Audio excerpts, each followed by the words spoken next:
սա ոչ թե եզակի դեպք է, սա մենք բոլորս տեսնում ենք միտում է, գրեթե չասեմ ամբողջ, բայց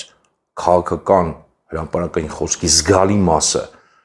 գնալով ավելի ու ավելի հեղեղվում է այդ գրեհիկ ոճով, տեսնում եք նույն իշխանական ֆրակցիայի պատգամավորներ ազգային ժողովից, ասենք ընդ որում մարդիկ որ ճանաչում ես այդ մարդկանց, ինքը իր կյանքում այդպես քֆուր տված չկա, բայց դուրս է գալիս ազգային ժողովի ամբիոնից, երկրի բարձրագույն ամբիոնից, թույլ է տալիս իրեն, որ ասենք իրական կյանքում կարող է ինչ որ իրավիճակներ, որտեղ ինչ որ իրավիճակներ կան կյանքում, որ հայանք տալիս են մարդիկ, տվողները նման բան կյանքում իրենց թույլ չեն տա, որտեղ հասկանում են, որտեղ մեր հասարակության մեջ ընդհանրապես սա էլ ասեմ, ի վերջո այդ խոսքն էլ կարգավորված է, մշակույթ կա որոշակի, բայց սա այսօր լրիվ խախտվում է,